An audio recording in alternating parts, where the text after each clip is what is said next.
सब ग्रेड, उसके ऊपर आएगा सब बेस, फिर आता है बेस, और सबसे ऊपर वाली लेयर को बोलते हैं हम सरफेस। ठीक है, ये चीज ध्यान रखना सभी। सबसे नीचे सब ग्रेड,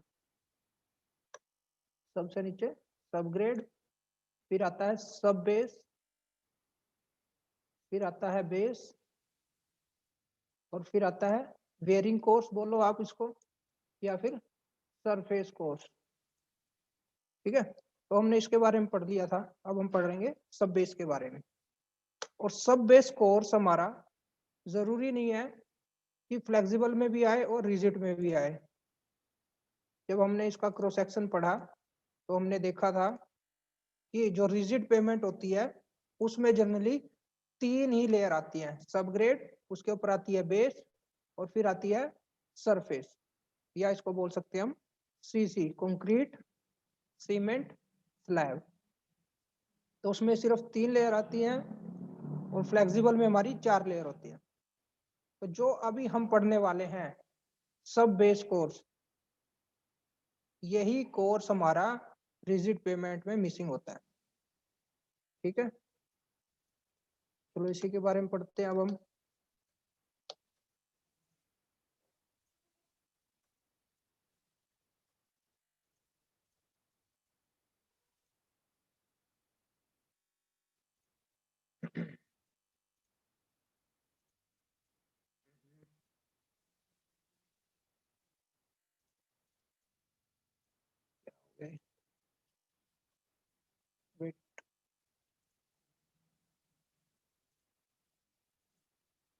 तो हम पढ़ते हैं अब सब बेस कोर्स के बारे में। सब ग्रेड के बाद जो लेयर ऊपर आती है उसे जस्ट ऊपर वाली लेयर, उसको हम बोलते हैं सब बेस कोर्स। पढ़ते हैं इसके बारे में, क्या मटेरियल की बनी होती है और क्या इसके फंक्शन है। तो अ layer of granular material, granular मतलब इसमें ग्रेवल्स होंगे। अ layer of granular materials provided in between the sub grade and base course. जैसा कि मैंने अभी बताया, सबसे नीचे वाला लेयर सब ग्रेड, उससे ऊपर सब बेस, उसके ऊपर बेस। तो यही कह रहा है कि ऐसी ग्रैनुलर मटेरियल की लेयर जो हमारी सब ग्रेड और बेस कोर्स के बीच में होती है। A layer of granular material provided in between the subgrade and, ये subgrade है, and base course in a road pavement is called subbase, is called subbase.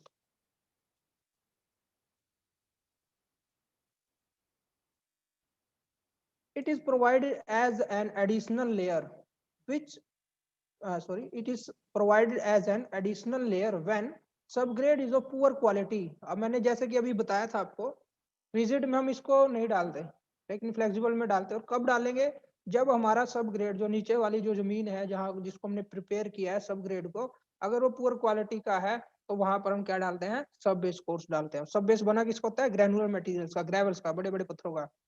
It consist of a layer of comparatively cheaper material like, अब आ गया, इसमें हम क्या डालेंगे, material क्या रखेंगे हम इसमें, इसमें हम चीपर मटेरियल रखते हैं, जैसे कि natural gravels, quarry waste, splinters, sand and stabilise soil.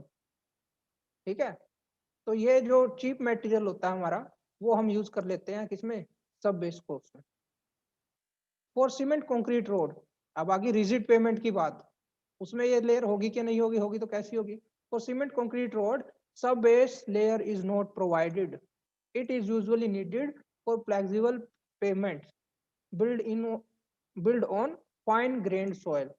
जहां पर हमें फ्लेक्सिबल लेयर बनानी हो और वो फाइन ग्रेन सोइल पर बन रही हो, जिसकी प्रॉपर्टी अच्छी नहीं हो, जो सबग्रेड पुअर क्वालिटी का हो, वहां पर हम ये एक्स्ट्रा लेयर डालते हैं जिसको बोलते हैं सब base.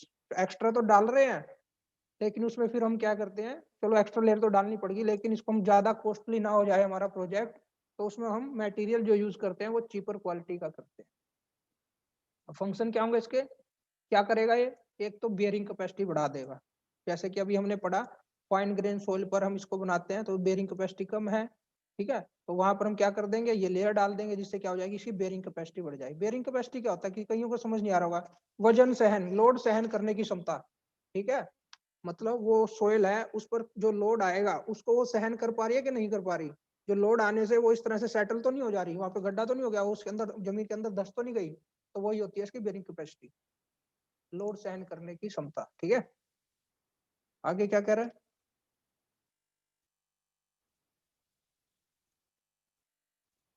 Next, to improve the drainage condition and to check capillary rise of the sub soil water. ये क्या करता है? ड्रेनेज कंडीशन को इंप्रूव करता है, और जो कैपिलरी राइज होता है वाटर का, नीचे से पानी ऊपर चढ़ जाता है आपका, जैसे आपने देखा होगा घरों की दीवारों में सीलन आ जाती है, वो किस वजह से आती है? वो कैपिलरी वाटर, जो सब सोयल का वाटर होता है, जो जमीन में नीचे पानी होता है, वो कैपिलरी राइज के कारण, ग्रेन टू ग्रेन।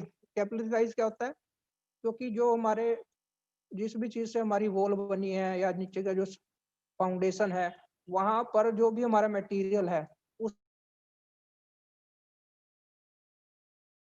वो वाटर क्या करेगा? कैपिलरी राइज बता रहा हूँ क्या होता है। तो वाटर क्या करेगा? यहाँ से यहाँ पर जाएगा, इसको एब्जॉर्ब करेगा, और वो नमी, वो वाटर फिर क्या करेगा? यहाँ से इस पार्टिकल में जाएगा, इस पार्टिकल से इस पार्टिकल में, इस तरह से वो राइज करता रहता है, और इसी एक्शन को बोलते हैं कैपिलरी राइज। ठीक है, उसका हमने कुछ हद तक हमने उसका कुछ प्रिवेंटिव मेजर निकाले हुए हैं, जैसे कि हम डीपीसी डाल देते हैं दीवार में, वॉल में हम क्या डाल देते हैं? डीपीसी। इम्परियस लेयर का काम करता है, तो वो क्या नहीं करने देता? इसको ऊपर राइज नहीं करने देता। तो वही कहता है कि सब ग्रेड डाल, अगर हम सब ग्रेड लेयर डाल रहे हैं तो उसका बेनिफिट क्या होगा? एक तो वो कैपिलरी राइज को, किसके? वाटर के कैपिलरी राइज को रोक देगा, कुछ हद तक कम कर देगा। ठीक है, और उसकी ड्रेनेज कंडीशन को इंप्रूव कर देगा। ठीक है, यहाँ पर एक वर्ड आया देखो, check and to check capillary rise of sub soil water. Check का मतलब क्या है? ठीक नहीं कर रहा उसको, वो रोक रहा है उसको, थोड़ा प्रिवेंट कर रहा है राइज होने से। ठीक है, इसका मतलब ये है। अच्छा ठीक है, उसके बाद आता है third point, to eliminate frost heave in the frost affected area by preventing capillary rise of water. Frost heave बताया था मैंने, जो वाटर है उसमें क्या हो जाएगी? उसकी वो जम जाएगा, फ्रीज हो जाएगा, उससे उसकी वॉल्यूम बढ़ जाती है, वो क्रैक ला देता है। तो ऐसे एरिया में, क्योंकि उसने कैपिलरी राइज को ही रोक दिया, नीचे से वाटर आना बंद ही हो गया, कम हो गया, तो उसमें फ्रोस्ट हीव भी नहीं होगा, जो वाटर था वो जमेगा नहीं, आइस नहीं बनेगा, तो वॉल्यूम नहीं इंक्रीज होगा, तो उसमें कोई क्रैक नहीं आएगा। तो फ्रोस्ट हीव को भी वो क्या करता है? एलिमिनेट करता है। नेक्स्ट पॉइंट,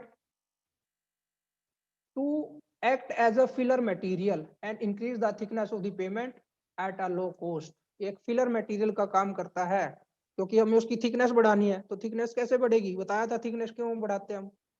उतना ही लोड क्या हो जाएगा? वाइडर एरिया पर स्प्रेड हो जाएगा। तो थिकनेस बढ़ानी है तो उसमें हम कुछ ना कुछ फिलर डालेंगे। तो वो फिलर हम लो क्वालिटी का डालते हैं, थोड़ा इंफीरियर क्वालिटी का डालते हैं।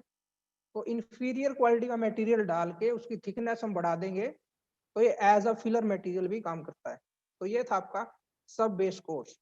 आप इसको कह सकते हो ये एक्स्ट्रा लेयर होती है हमारी, किसमें? फ्लेक्सिबल जो पेमेंट होती है वहां पर। क्यों डालते हैं? क्योंकि इससे हम दो तीन काम कर सकते हैं। नंबर वन, बेयरिंग कैपेसिटी बढ़ा देते हैं हम। दूसरा, लोड को ज्यादा एरिया में स्प्रेड कर देते हैं। ठीक है, और इसमें हम चीपर मटेरियल भी, इंफीरियर क्वालिटी का मटेरियल भी यूज करते हैं। तो ये था आपका सब बेस। सब बेस के ऊपर कौन सी लेयर आएगी? अब आएगी base course. Sir filler material बताना सर। फिलर मटेरियल बस फिल करने के लिए जो मटेरियल हम डाले, किसी चीज को फिल करना तो वो फिलर मटेरियल है। अब हमने क्या करना है? उसकी थिकनेस बढ़ानी है, तो वो इतनी लेयर को हमने फिल करना है। तो उस लेयर में हमने कुछ मटेरियल डाला और इंफीरियर क्वालिटी का डाला, तो उसको हमने बोल दिया फिलर मटेरियल। ठीक है, तो ये था सब बेस। सब बेस के ऊपर, जस्ट ऊपर जो अभी लेयर आएगी हमारी, उसको बोलते हैं हम बेस कोर्स। तो पढ़ लेते हैं हम बेस कोर्स। ऊपर से देखें तो सेकंड लेयर, अगर नीचे से देखें तो थर्ड लेयर। तो ऊपर से सेकंड लेयर हमारी होगी base course, a layer of boulder. अब इसमें क्या होगा? देखो उसमें हमने क्या किया था? इंफीरियर क्वालिटी के मटेरियल डाले, नेचुरल ग्रेवल्स वगैरह, ब्रिक्स के टुकड़े वगैरह। इसमें भी हम ब्रिक्स वगैरह के डालेंगे, तो उसमें थोड़ा इंफीरियर क्वालिटी के डाल रहे थे। देखिए इसमें क्या डलेगा? A layer of boulders, boulder मतलब बड़े बड़े पत्थर, और bricks, provided below the wearing course, मतलब सबसे ऊपर वाली लेयर के जस्ट नीचे हमने क्या किया, बोल्डर्स और ब्रिक्स के टुकड़े बोलो, पार्ट्स बोलो, पीसेस बोलो, वो डाले हमने। इस term as base course, a layer of boulder और bricks provided below the wearing course is termed as base course.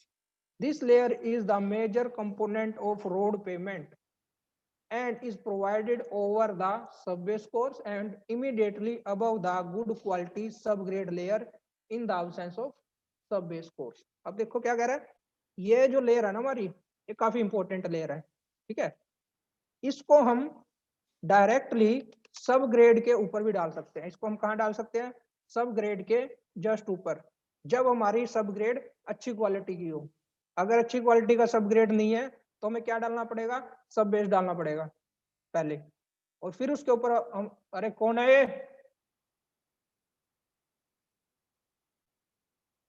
Erase करो इसको अभी से, अभी के अभी। आपके लिए नहीं है ये स्केच, जिसने भी किया इसको इरेज कर दो, कोई बात नहीं, कर दो इरेज।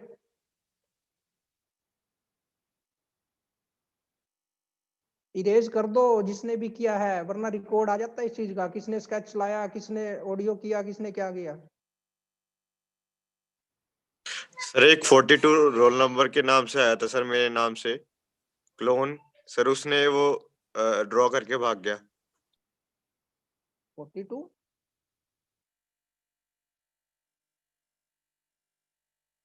कीमती लाल सर, जरा देखिए कौन है ये एक्स्ट्रा बच्चा।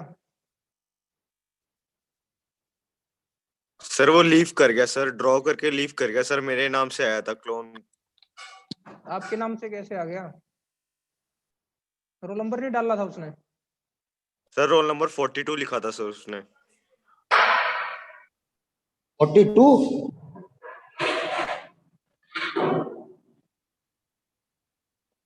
हेलो भैया ऐसा है, हाँ जी हाँ जी। हाँ 42 कह रहा है, 42 कह रहा है। तो रिकॉर्डिंग में आ गया होगा वैसे, वो जो भी था उसका नाम रोल नंबर यहाँ पर रिकॉर्डिंग में आ गया होगा। चलो पहले मैं आपको यही क्लियर कर दूंगा अगर किसी को नहीं पता। ये देखिए, जो ये होशियार बन रहे हैं ना, पहले इन्हीं को मैं दिखा दूं। ये है जूम का फोल्डर, ठीक है। इस जूम के फोल्डर में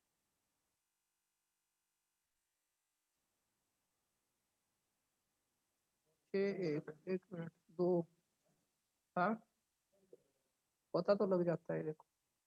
चलो पढ़ेंगे तो बाद में, पहले यही क्लियर करते हैं, पढ़ने वाले तुम्हारे लक्षण दिख नहीं रहे।